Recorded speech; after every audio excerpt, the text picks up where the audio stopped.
uma decisão que vai impactar a geopolítica, a economia global, e sem dúvida nenhuma, no dia 5 de novembro, os eleitores americanos vão ter uma grande batata quente na mão para tentar descascar.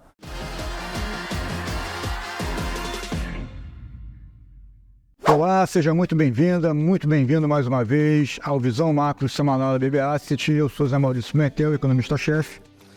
E no vídeo de hoje a gente vai estar falando sobre os mercados da semana passada, a agenda macro dessa semana, e na última parte do vídeo a gente vai fazer uma breve abordagem com relação às eleições dos Estados Unidos que ocorrerão no dia 5 de novembro.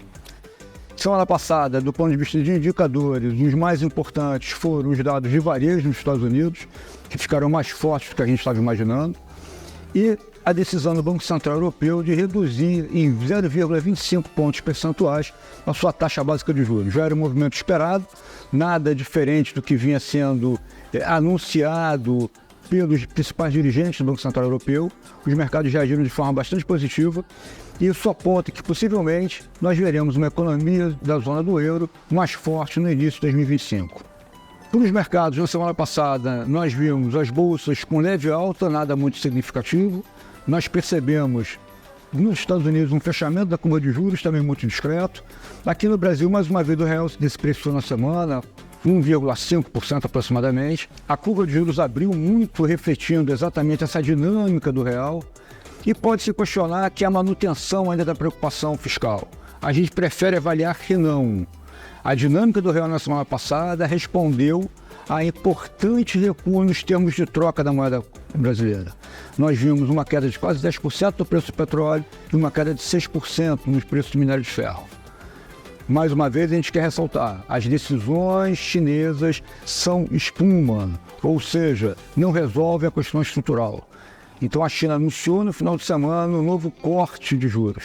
E a gente vem sinalizando, esse corte de juros não será suficiente para fazer com que a atividade na China se recupere, com que o consumo na China se recupere. A questão chinesa é estrutural e não será resolvida com decisões de política monetária ou decisões de política fiscal. Para essa semana, aqui dentro, o principal indicador vai ser IPCA 15.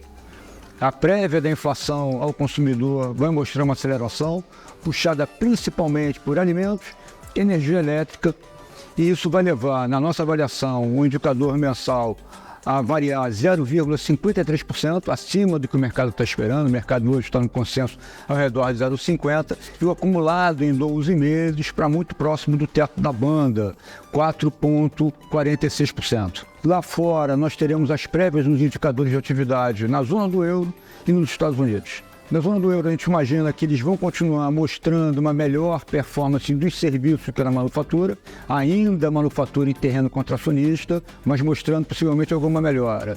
Já nos Estados Unidos, a dinâmica é semelhante. A gente espera ver tanto manufatura quanto serviços mantendo seus patamares, ou seja, serviços em patamar expansionista, manufatura em território contracionista, mas muito possivelmente nós veremos nesse mês essas prévias mostrando algum recuo.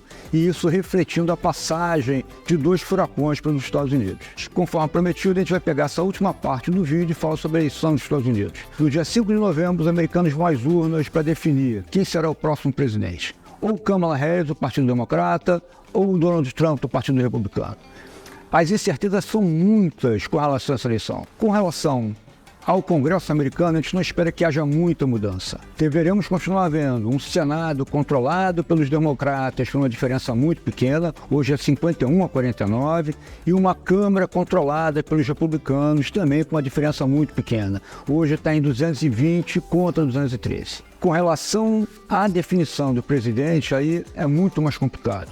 O que a gente consegue avaliar existem impactos do ponto de vista econômico e geopolíticos que diferenciam drasticamente o que virá a ser o novo governo americano. A eleição da democrata Kamala Harris significa que os Estados Unidos continuarão buscando protagonismo internacional, fortalecendo as relações com a Europa, principalmente com a OTAN, fortalecendo o apoio a Taiwan e principalmente mantendo a política de contenção da China. Uma eleição de Donald Trump para a geopolítica global é exatamente o oposto. Nós deveremos ver, com relação à China, o retorno de uma abordagem mais mercantilista e não de contenção. deveremos ver a adoção de tarifas com relação às importações de quase todos os parceiros comerciais americanos. E com relação à Europa, uma pressão grande sobre a OTAN e uma grande dúvida com relação ao tratamento que será dado à guerra Ucrânia-Rússia. Internamente, também haverá diferença importante. Ambos trarão alguma resposta para a questão demográfica que impacta diretamente toda a sociedade americana. Sem dúvida alguma que a abordagem que o Trump está sugerindo é muito mais drástica e trará implicações muito mais difíceis. Os últimos dados da ONU, por exemplo, indicam que se não houver imigração nos Estados Unidos, a população americana começará a encolher já em 2035. Caso a migração continue no ritmo atual, esse encolhimento só acontece a partir de 2090.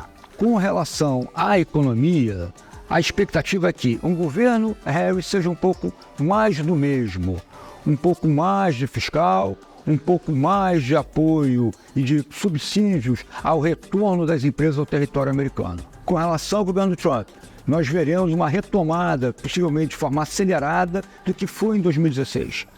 Mais tarifas comerciais, mais pressão, menor migração, uma redução das taxas e, principalmente, mais inflação. Todas as modelagens indicam que o governo Donald Trump será um governo mais inflacionário.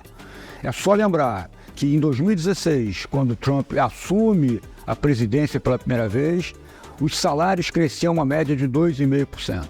Hoje cresce a uma média de 4%. Então, qualquer ação que signifique mais atividade, qualquer suporte que signifique uma economia que vai crescer ainda mais acima do seu potencial, terá sim um resultado inflacionário muito significativo. As nossas projeções indicam que, se o orçamento de cortes do Fed para um governo Kamala Harris é algo próximo de 125 pontos na taxa básica do Fed Fund no ano que vem, quando a gente olha para o governo Donald Trump, esse orçamento vai ficar entre 0 e 75 pontos. Ou seja, do ponto de vista de política monetária, o governo Trump significará uma política monetária mais dura por parte do Fed, já que a inflação vai demorar mais tempo para convergir. Por fim, imaginar que um segundo governo Trump será igual ao primeiro governo Trump, ou seja, que nós veremos a economia crescendo e os mercados, de certa forma, avançando, precisa levar em consideração questões e diferenças importantes. Em 2016, a relação preço-lucro no S&P era 17, hoje é 28. Em 2016, a economia americana estava acelerando, hoje está desacelerando. Em 2016, a inflação era 1,5%. Hoje, ela está ao redor de 2,8%. Ou seja, são duas realidades bastante diferentes. Então, a gente entende que sim, vai ser um pleito importante, uma decisão que vai impactar a geopolítica e a economia global. E, sem dúvida nenhuma, no dia 5 de novembro, os eleitores americanos vão ter uma grande batata quente na mão para tentar descascar. Agradeço a você mais uma vez por ter assistido esse vídeo até o final. Te convido para se inscrever no canal, acionar as notificações, deixar o like nesse vídeo, nos seguir no LinkedIn, o link está aqui na tela, e te convido também para assistir o vídeo produzido pelo Pedro, nosso gestor, que traz toda a avaliação com relação ao nosso fundo imobiliário BBIG11, que está mostrando um desempenho bastante satisfatório, algo que eu te recomendo avaliar com muito carinho, com muita atenção. Um forte abraço, muito obrigado e até semana que vem.